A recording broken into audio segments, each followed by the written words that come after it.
Salut tout le monde, bienvenue dans ce nouveau décryptage. Aujourd'hui, on s'attaque à un vrai gros morceau du programme de droit, les régimes spéciaux de responsabilité. Oubliez le par cœur et les définitions super abstraites, on va plutôt voir, concrètement, comment la loi vient littéralement au secours de la malchance. Allez, c'est parti. Alors, on plonge direct dans le vif du sujet. Je vous présente Maya.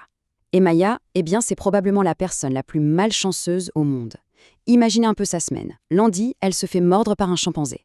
Le week-end, boum, gros crash en trottinette. Et pour finir en apothéose, son appart prend feu. La totale. Bon, c'est une vraie poisse monumentale, on est d'accord, mais ces petites mésaventures tombent à pic parce que c'est exactement ce qu'il nous faut pour bien comprendre l'utilité des régimes spéciaux. Mais juste avant de décortiquer sa semaine chaotique, il faut absolument qu'on se fixe une règle d'or. En droit commun classique, si on vous cause un dommage, c'est à vous de prouver la faute de l'autre. C'est lourd, c'est super long et surtout c'est incertain. Du coup, pour éviter ça, la loi a créé ces fameux régimes spéciaux. Le but, protéger la victime avant tout. Et comment on fait ça ? En lui enlevant la charge de prouver la faute. L'indemnisation devient la priorité absolue. Gardez vraiment cette logique en tête pour tout le chapitre. Première étape de notre semaine galère, l'accident de travail ou le fameux désastre aux zoos. Lundi matin, Maya arrive bien en avance à son travail, dans un parc animalier. Et là, d'un coup, un chimpanzé s'échappe et lui sectionne un doigt. Urgence, panique à bord. Le directeur du zoo appelle son avocat. Est-ce que ça compte comme un accident du travail ? Pour le savoir, le juge va vérifier 3 conditions. 1. L'événement est-il soudain ? Bah oui, l'attaque était complètement brutale. 2. Une lésion corporelle ? Clairement, un doigt en moins, c'est très réel. Et 3. Le lien professionnel. Et attention, c'est un gros piège classique au bac. Maya n'avait pas encore pointé, c'est vrai, mais elle était déjà sur le lieu de travail et donc sous l'autorité de son employeur. Les 3 critères sont validés. Et c'est là que ça change tout pour elle.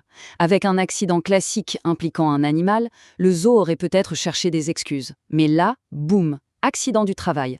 La réparation est automatique. L'employeur est coincé. Il ne peut même pas invoquer la force majeure ou la faute de quelqu'un d'autre pour esquiver. C'est un véritable bouclier juridique pour le salarié. On avance un peu. Partie 2, l'accident de la route et cette fameuse collision en trottinette. Le week-end arrive enfin. Maya marche tranquillement sur le trottoir pour souffler un peu. Et paf, elle se fait violemment percuter par une trottinette. Le conducteur s'énerve et lui dit que c'est de sa faute parce qu'elle a fait un écart pour éviter un buisson. Résultat, téléphone explosé, vêtements déchirés. Quel régime en applique ici ? Attention, ça tombe hyper souvent aux examens.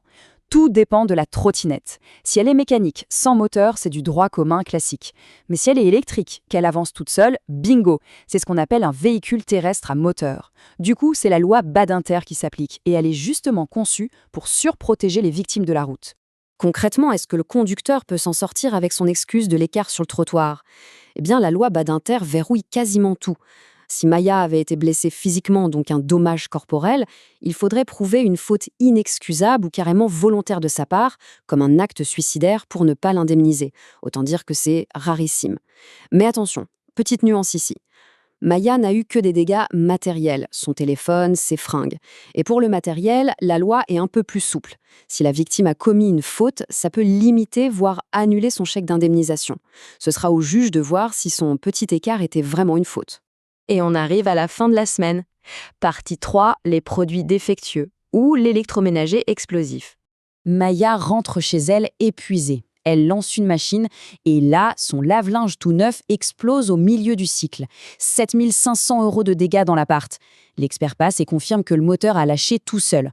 Pour activer ce 3e régime spécial, Maya n'a, encore une fois, aucune faute à prouver. Elle doit juste cocher 3 cases. 1. Le produit était en circulation, c'est le cas, elle l'a acheté. 2. Un défaut de sécurité. En gros, un produit est défectueux s'il n'offre pas la sécurité à laquelle on s'attend normalement. Et bon, une machine à laver qui se transforme en bombe, on est d'accord qu'on y est. Et enfin 3. Le lien de causalité. L'explosion du moteur a directement causé l'incendie, c'est limpide. Tout a l'air parfait pour être indemnisé. Mais voilà, c'est Maya. Nouveau rebondissement. Le fabricant du lave-linge a fait faillite. Qui va payer ? Pas de panique. Le droit a horreur de laisser une victime sans rien. Si le producteur n'a plus un sou ou s'il est introuvable, la loi permet à Maya de se retourner directement vers le vendeur ou le distributeur. L'idée, c'est de toujours trouver un responsable capable de faire le chèque à la fin. Et honnêtement, cet exemple illustre parfaitement la grande logique de tout notre chapitre.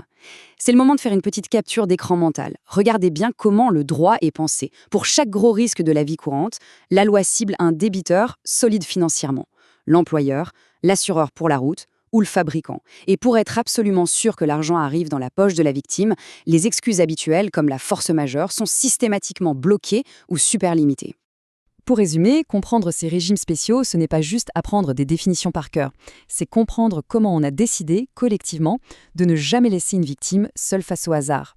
La question pour vous maintenant, c'est de savoir, la loi met en place cet immense filet de sécurité, d'accord, mais si demain la malchance vous tombe dessus, saurez-vous actionner les bons leviers juridiques pour vous défendre?